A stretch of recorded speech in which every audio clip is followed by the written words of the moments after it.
So this is my introduction for my higher education, a series of where I will be reviewing books that have greatly increased my education and the way I've lived my life. And big thanks to Dad for putting me on these books and embodying everything in these books ever since I can remember. And please enjoy. Thank you. So this is my review and thoughts on A General Theory of Love.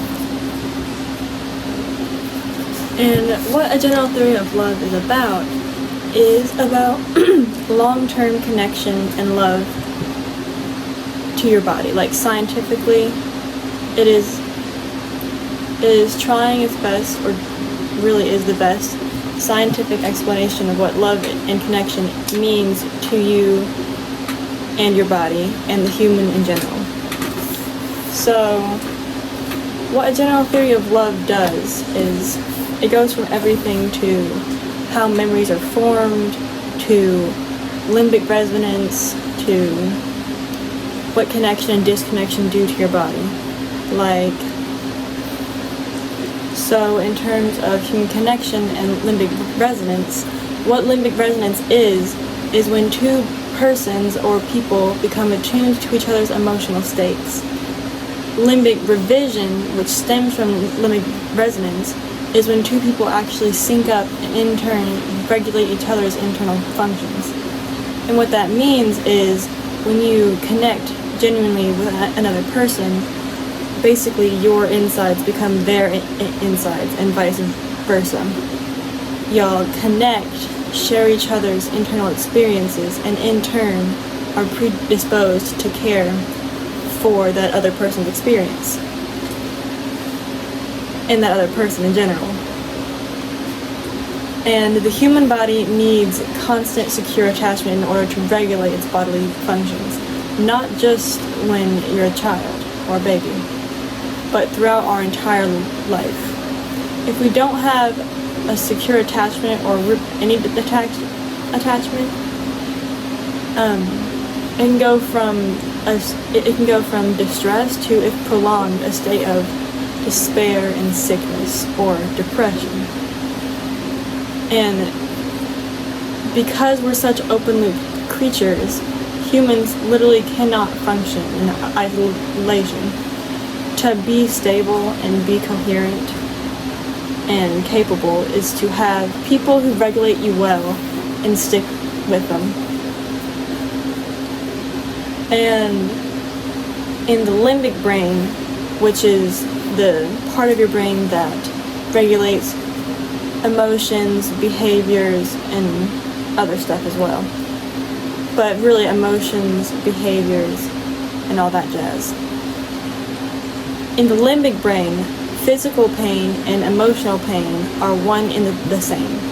Sometimes emotional pain can hurt worse even, because it's like a pain that's hard to pinpoint and you don't have a specific solution. And what the brain does for, physical pain is that it's like a natural painkiller called opiate, which is also an actual painkiller, but it can be found naturally in the brain.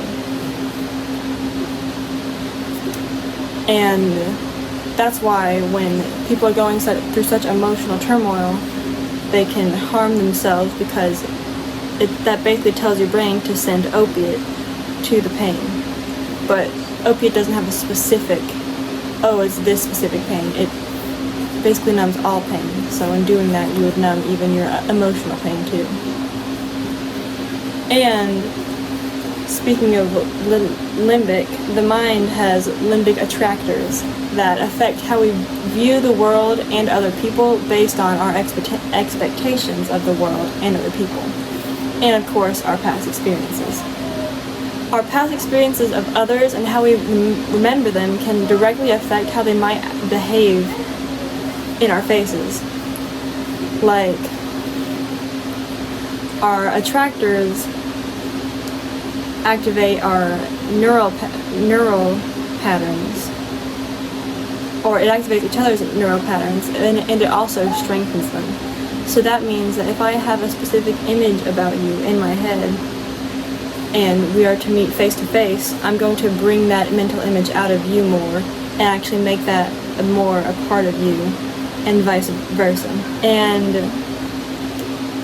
when you're in a relationship of any kind, one mind changes another, as does the heart. Who we are and who we become are directly affected by and dependent on who we love. That is limbic vision summed up.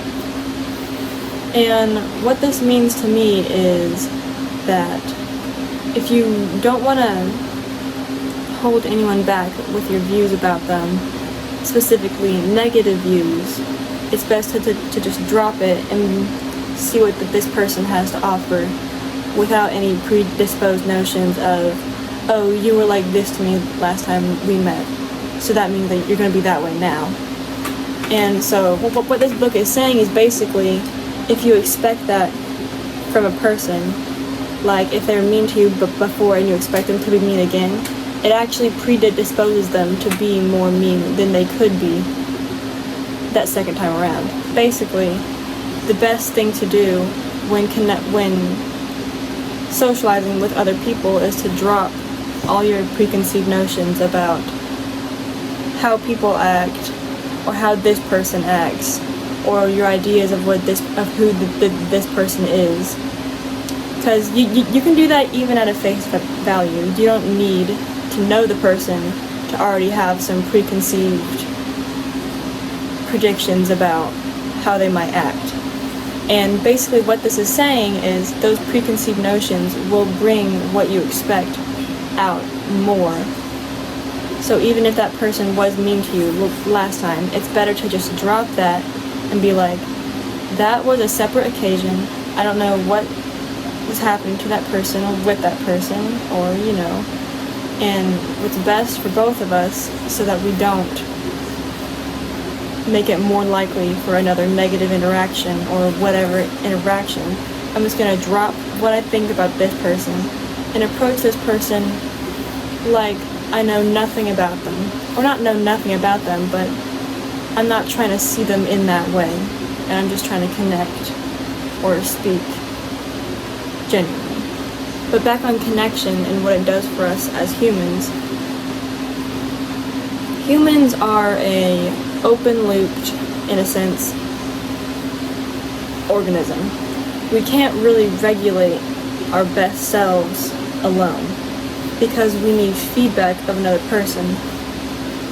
Like, sure, on my own, I basically don't really need anything.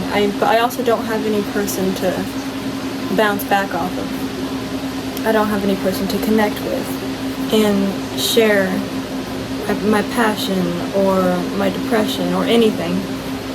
What that does is it literally kills the body, because how we learn is through connection.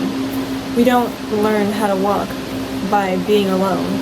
We learn how to walk by observing others how to walk. We learn how to talk by observing others how to talk. And when we're infants, we regulate our breathing by connection, by sleeping by our parents. And so, throughout our whole entire life, we need connection. We can't exist without it. And that, for me, is what the book is telling us about. And how our attractors...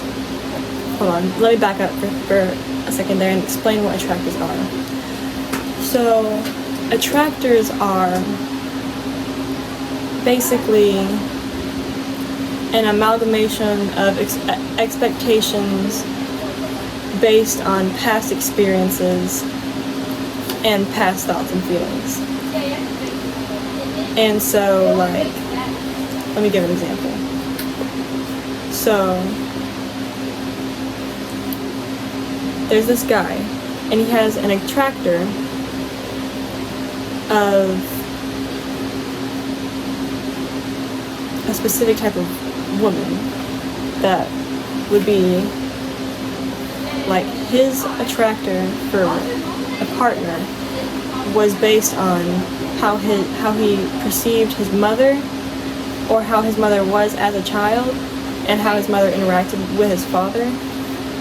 And basically, so based on that past experience of his mother, let's say in this sense his mother was crazy and didn't really follow through with any plans and just said the right thing.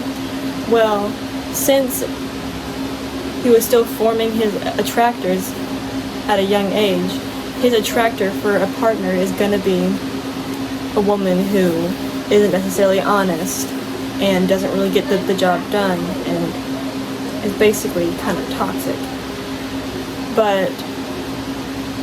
And so he goes through the whole rigmarole of being in love and then finding that person, being like, yes, but it turns out it's just another clone of his mom, so he breaks up with them. But being lonely is worse than being alone and being isolated is worse than having a toxic connection. Because our body needs connection. It doesn't really matter, even though it does. But to the body, it's more devastating to be alone and isolated than to be connected with someone who's abusive, for instance. But your attractors can change. They aren't just stuck in stone by past experiences of adults around us or people around us when we were a child. Attractors can be changed with genuine positive connection with other people. And like how you change your attractors is finding a good person to genuinely connect with. Because when you genuinely connect with a person, your insides become their insides. And so y'all are changing each other, hopefully for the better. This book is basically telling us that connection is the meat and potatoes of life. You can't do anything without connection, because you'll start to become depressed, sickly, lonely, not motivated, all the bad things. So that was my review and thoughts on A General Theory of Love.